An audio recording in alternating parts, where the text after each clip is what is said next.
Candidater à un poste, c'est se soumettre à une terrible épreuve. C'est se préparer au combat. C'est mettre en valeur ses atouts en dissimulant ses faiblesses. C'est brider ses peurs, ses appréhensions, pour paraître adapté à des exigences. C'est rassembler toute son énergie pour vaincre les autres. C'est rentrer dans l'arène de la concurrence. Bonjour. Bonjour. Bonjour. Bonjour. Bonjour. Salut Maëlle. Salut.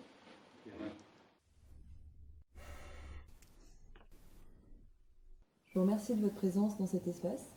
Nous sommes ici pour élire la personne qui va énergétiser le rôle de facilitateur ou facilitatrice de notre cercle. Mais avant ça, on va faire un petit changement d'espace pour être plus adapté à la décision collective. Hop. Hop. Napoléon disait « La géographie commande l'histoire ». Ah, voilà qui est mieux. Nous préparons une salle adaptée à une décision collective, le cercle. Le cercle invite à l'équivalence entre les membres. On va faire un temps de centrage pour nous focaliser sur ce que nous avons à faire ensemble.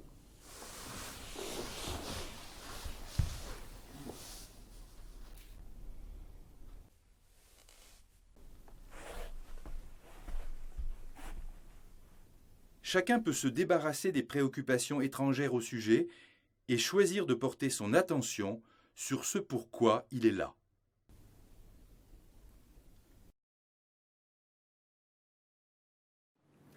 Nous sommes réunis ici pour décider ensemble de la personne qui va énergétiser le rôle de facilitateur ou facilitatrice.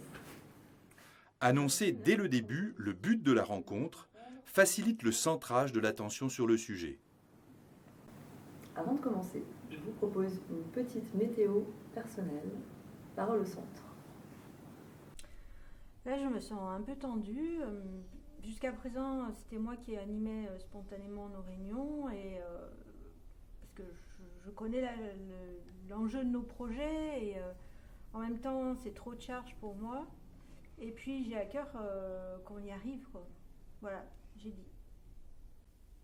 Eh bien François, moi je me sens tranquille maintenant qu'on est installé comme ça, disponible pour cette réunion. Ouais, j'ai dit. Moi je me sens un peu perdu, j'ai pas l'habitude de pratiquer ce que tu appelles l'élection sans candidat. J'espère que je vais pas ralentir tout le monde. Moi, je me sens très heureuse qu'on se retrouve ici pour prendre cette décision et plutôt disponible et calme. J'ai terminé. Romain, je suis un peu agacé.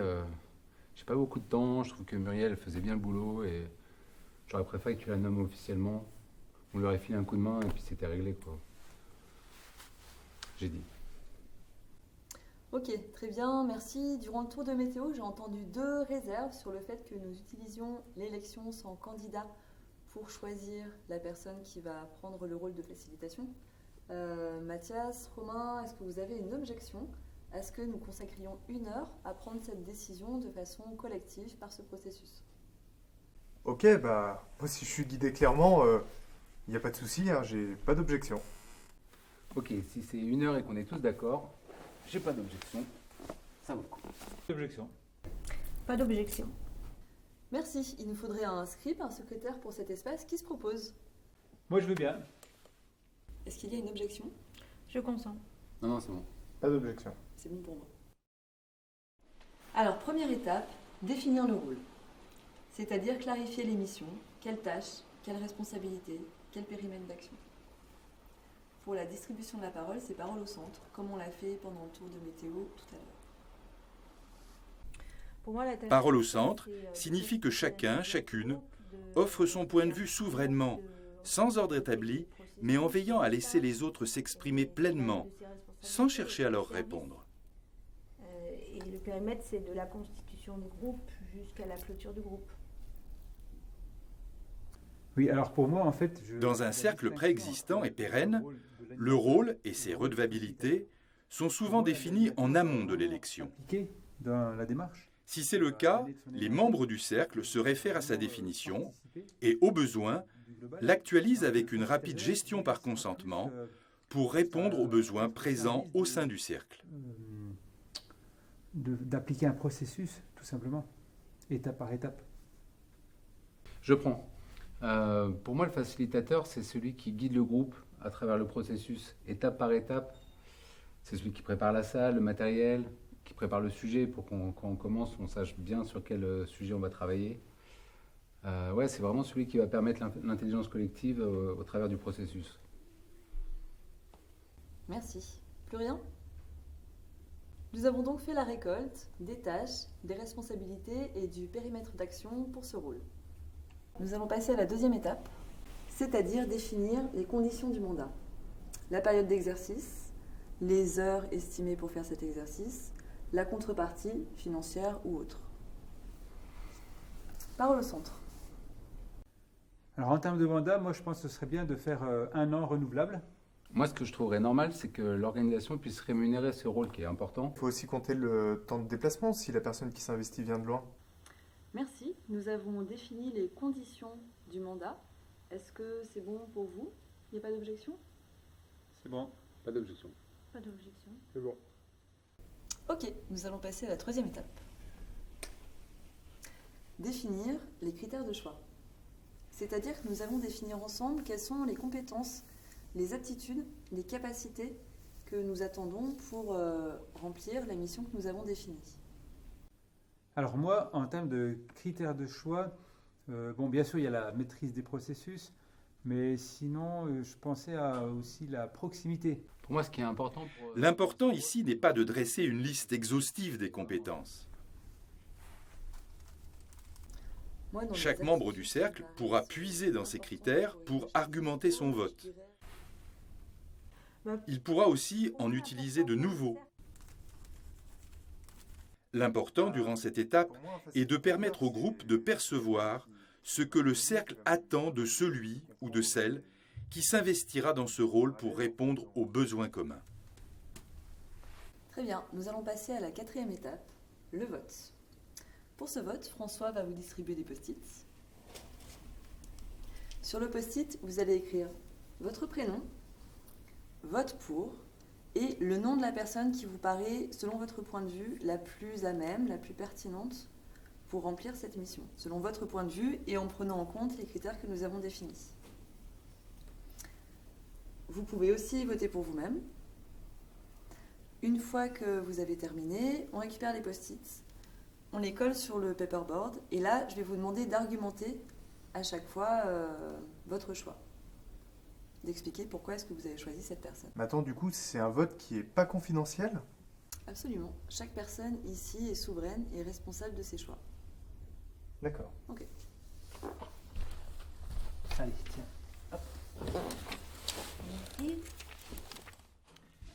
Chacun prépare son vote en songeant à la définition réalisée en commun du rôle et de ses redevabilités, aux critères, et en tentant de sentir quel membre du cercle sera le plus à même d'énergiser le rôle.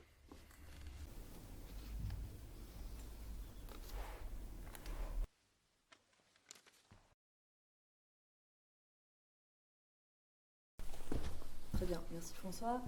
Nous allons maintenant procéder au dépouillement du vote. Muriel, tu as voté pour Cécile. Est-ce que tu peux nous dire pourquoi, s'il te plaît ? J'ai voté pour Cécile. Les arguments apportés par chacun empuissance le rôle, plus qu'ils mettent en valeur les capacités de tel ou tel nominé. Très bien à faciliter, j'ai totalement confiance en... Petit à petit, depuis la définition du rôle jusqu'à la fin du vote, le rôle naît des échanges du cercle, prend toute sa substance, sa réalité. Tous et chacun sentent en quoi il est au service de la raison d'être du cercle. Eh ben, moi, j'ai voté pour Romain parce que c'est quelqu'un de compétent, de carré, qui connaît bien le boulot, qui est rigoureux. Moi, il me semble être vraiment la personne faite pour ce rôle. Alors moi, François, j'ai voté pour François. Effectivement, je connais bien les processus tout d'abord. Et puis ensuite, ça fait 1 an que je fais du secrétariat. J'ai bien envie de changer de rôle. Très bien. À l'issue du vote, nous avons 3 personnes possibles, Cécile, Romain et François. Maintenant, nous allons procéder au report de voix. C'est-à-dire qu'avec les arguments que vous avez entendus les uns des autres, vous pouvez vous dire « Ah bah finalement, j'avais voté pour une telle personne, mais je vais reporter ma voix sur telle autre personne. Et là aussi, le report de voix, je vais vous demander de l'argumenter. On continue en fait de nourrir l'écoute du centre. Alors oui, moi je reporte mon vote de Romain sur Cécile parce qu'elle est plus motivée. À l'issue du report de voix, seuls les nominés restent éligibles lors de l'étape suivante, la proposition. Est-ce qu'on a d'autres reports de voix? C'est bon pour moi. C'est bon.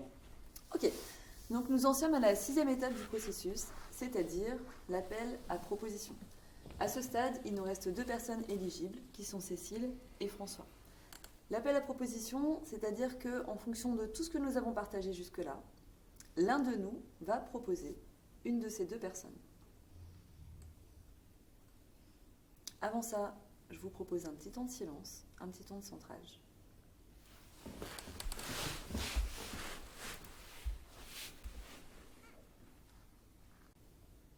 Parole au centre. J'ai une proposition. Je propose François. Bah, c'est Cécile qui a eu le plus de voix. Nous avons une proposition. Maintenant, nous allons voir s'il y a des objections sur cette proposition. J'ai pas d'objection, je consens. Ouais, moi j'ai une objection, c'est toi qui avais le plus de voix. Ok, on prend. François, tu notes. Mathias, Cécile a plus de voix. Merci Mathias. Ok. Y a-t-il d'autres objections? Moi, j'ai une objection. Je t'en prie, François. Quelle est-elle? Alors, vu l'heure de démarrage de nos réunions, en fait, j'aurais pas le temps de venir préparer la salle et le matériel en amont. Donc voilà, c'est mon objection. Très bien. Merci.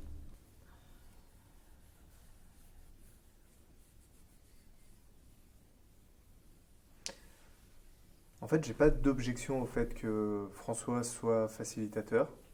En fait, c'est juste que Cécile avait plus de voix, mais je vois pas de risque au fait que François soit facilitateur. En fait, je comprends que l'élection sans candidat, du coup, c'est pas choisir celui qui a le plus de voix. C'est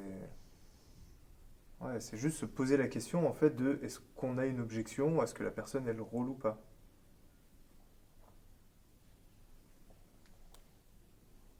C'est fort votre truc. Ouais. Mathias, objection levée? Objection levée. Je consens. Nous avons levé l'objection de Mathias. Bravo, il nous reste une deuxième objection pour le moment. Celle de François, concernant le problème de salle et le problème de matériel. Il y a les enfants à poser à l'école et le temps d'arriver. Quand l'espace de bonification est ouvert, chacun amende la proposition jusqu'à ce que le porteur de l'objection estime son objection levée. Si l'objection tient, c'est qu'elle révèle un risque majeur pour l'un des membres ou pour le groupe. Dans ce cas, le facilitateur fera appel à une nouvelle proposition. Ici, l'objection étant portée par François, choisi par le groupe pour investir le rôle facilitateur, il est impératif qu'il puisse consentir pleinement. Et attends, est-ce qu'on ne pourrait pas mettre Prépa Salmatos dans le rôle secrétaire? Ouais, ça c'est... Ouais, carrément. Ouais, c'est ça, ça lève vraiment mon objection. Ouais. Ça lève mon objection en ajoutant donc la bonification que le secrétaire prépare désormais la salle et le matériel. Ok. Très bien, nous avons besoin de vérifier si tout le monde est OK avec la proposition bonifiée, c'est-à-dire que François soit facilitateur de cet espace et que le secrétaire s'occupe de la salle et du matériel. Romain, as-tu une objection? Je consens. Pas d'objection. Je consens. Je consens. Je n'ai pas d'objection moi-même, célébration!